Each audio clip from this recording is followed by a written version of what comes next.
بسم اللہ الرحمن الرحیم۔ اس ویڈیو میں ہم یہ بتائیں گے کہ تقدیر کہتے کسے ہیں اور تقدیر کے بارے میں ہمارا ایمان و عقیدہ کیسا ہونا چاہیے۔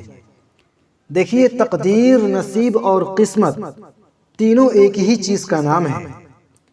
سورہ قمر کی آیت نمبر 49 میں اللہ تعالیٰ ارشاد فرماتا ہے، اِنَّا كُلَّ شَيْءٍ خَلَقْنَاهُ بِقَدَرٍ، بے شک ہم نے ہر چیز حکمت کے تقاضے کے مطابق ایک اندازے سے پیدا فرمائی۔ تقدیر کا عربی ڈکشنری میں معنی ہوتا ہے اندازہ۔ اور تقدیر کہتے کسے ہیں؟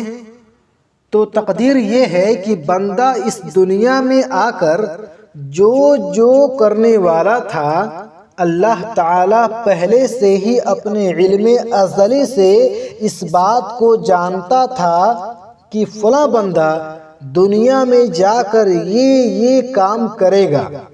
تو اب بندہ اس دنیا میں آ کر جو کچھ کرنے والا تھا، اللہ تعالیٰ نے اپنے علم سے جان لیا اور ویسا ہی اس کی قسمت میں لکھ دیا۔ یعنی ہر بھلائی برائی اللہ تعالیٰ نے اپنے علم ازلی کے موافق مقدر فرما دی ہے۔ جیسا ہونے والا تھا اور جو جیسا کرنے والا تھا، اللہ تعالیٰ نے اپنے علم سے جان لیا اور ویسا ہی ہماری قسمت میں لکھ دیا۔ ایسا نہیں ہے کہ جیسا اس نے لکھ دیا ویسا ہم کو کرنا پڑتا ہے، نہیں، ایسا نہیں ہے، بلکہ جیسا ہم کرنے والے تھے ویسا اس نے لکھ دیا۔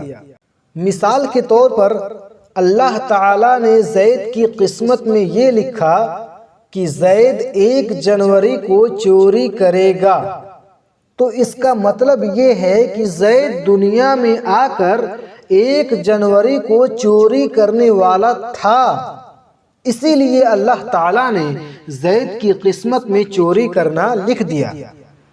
اب اگر زید 1 جنوری کو بھلائی کا کام کرنے والا ہوتا تو اللہ تعالیٰ یہ لکھ دیتا کہ زید 1 جنوری کو بھلائی کا کام کرے گا۔ تو معلوم یہ ہوا کہ جیسا ہم کرنے والے تھے ویسا ہی اللہ تعالیٰ نے ہماری قسمت میں لکھ دیا۔ اور یہ بھی معلوم ہوا کہ اللہ تعالیٰ کا اپنے علم ازلی سے ہمارے بارے میں پہلے ہی جان لینے یا اس کے لکھ دینے نے کسی کو مجبور نہیں کر دیا۔ بہت سے لوگ برا کام کرتے ہیں اور کہہ دیتے ہیں کہ ہماری قسمت میں برا کام کرنا لکھا ہوا ہے تو ہم کیا کریں۔ ایسا کہنا بہت ہی بری بات ہے۔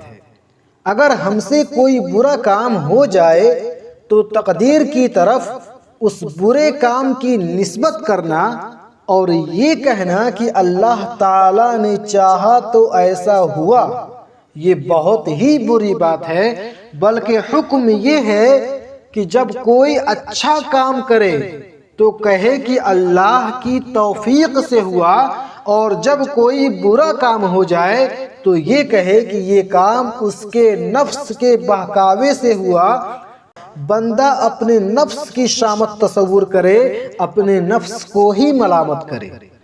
اور اس سلسلے میں یہ بات بھی ہمیشہ یاد رکھنی چاہیے کہ اللہ تعالیٰ نے بندے کو پتھر کی طرح بالکل مجبور، بے حس و حرکت نہیں پیدا کیا، بلکہ بندے کو ایک قسم کا اختیار دیا ہے، ایک طرح کی اتھارٹی دی ہے، تاکہ بندہ اپنی مرضی سے ایک کام چاہے تو کرے اور چاہے تو نہ کرے۔ اور اس کے ساتھ ساتھ عقل بھی دی ہے، تاکہ اچھائی برائی، نفع نقصان، نیکی بدی کو پہچان سکے، اور ہر قسم کے اسباب بھی مہیا کر دیے، اور یہ بھی بتا دیا کہ نیک کام کرو گے تو جنت ملے گی، اور اگر برا کام کرو گے تو دوزخ میں جاؤ گے۔ اب اگر بندہ اپنے اختیار کا جیسا استعمال کرے گا، اپنی اتھارٹی کا جس طرح استعمال کرے، اسی حساب سے اس کو جزا یا سزا ملنی ہے۔ تقدیر کے سلسلے میں ہمیں اس بات کا عقیدہ رکھنا ہے کہ تقدیر بالکل حق اور سچ ہے۔ تقدیر کو ماننے اور اس پر یقین کرنے کو ہمارے ایمان کا حصہ قرار دیا گیا ہے۔ جیسا کہ حدیث جبریل میں ہے، حضرت جبریل علیہ السلام نے حضور صلی اللہ علیہ وسلم سے عرض کیا، یا رسول اللہ صلی اللہ علیہ وسلم، ایمان کیا ہے؟ اس سوال کے جواب میں حضور صلی اللہ علیہ وسلم نے ارشاد فرمایا، اللہ، اس کے فرشتوں، اللہ کی آسمانی کتابوں، اللہ کے رسولوں اور آخرت کے دن اور اچھی یا بری تقدیر کا اللہ تعالی کی طرف سے ہونے کو ماننے کا نام ایمان ہے۔ لہذا جو تقدیر کو نہ مانے، اس کا انکار کرے، وہ مومن نہیں۔ ابو داؤد شریف کی حدیث ہے، حضور صلی اللہ علیہ وسلم نے تقدیر کا انکار کرنے والے کو اس امت کا مجوسی قرار دیا۔ مجوسی آگ کے پجاری کو کہا جاتا ہے۔ حدیث کے الفاظ یہ ہیں، لِكُلِّ أُمَّةٍ مَجُوسٌ وَمَجُوسُ هَذِهِ الْأُمَّةِ الَّذِينَ يَقُولُونَ لَا قَدْرَ۔ ہر امت میں مجوسی ہوتے تھے، اور میری امت کے مجوسی وہ لوگ ہیں جو کہیں گے کہ تقدیر کوئی چیز نہیں ہوتی۔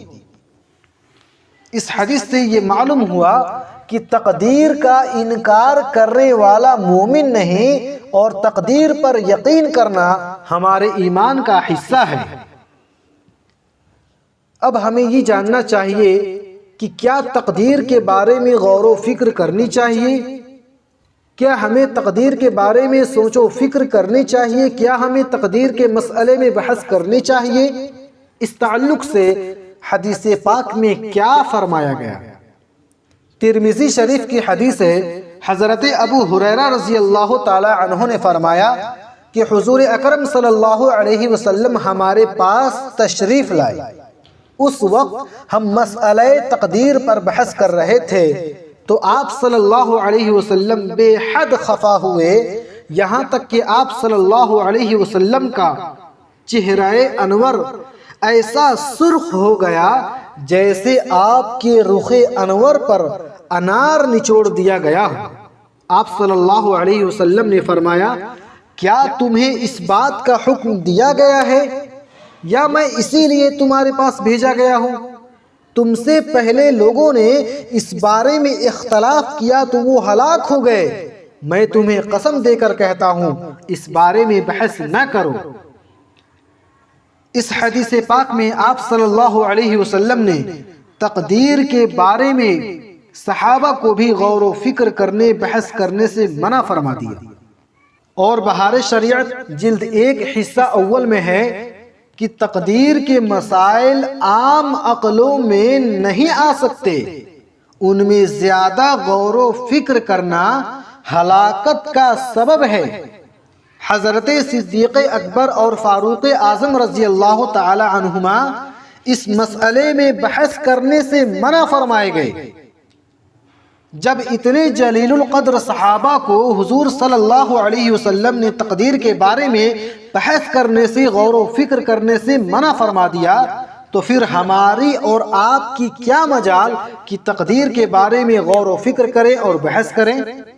پوری گفتگو کا خلاصہ یہ ہے کہ بندہ تقدیر کے بارے میں کبھی بھی غور و فکر نہ کرے، سوچ و فکر نہ کرے، اور ہمیشہ اللہ تعالیٰ کی مرضی، اس کے ارادے، اس کی مشیت، اس کے فیصلے پر راضی رہے، اور کبھی بھی تقدیر کو برا نہ کہے، اور تقدیر کے حق اور سچ ہونے کا یقین رکھے، اور اپنی حاجتوں کے لیے اللہ تعالیٰ سے دعائیں کرتا رہے اور بزرگوں کی دعائیں لیتا رہے۔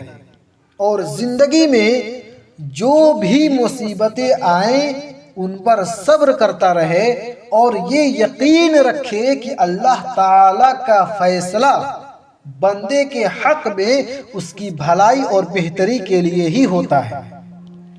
امید کرتا ہوں کہ ہماری گفتگو آپ کو اچھی طرح سمجھ میں آ گئی ہوگی۔ السلام علیکم ورحمۃ اللہ وبرکاتہ۔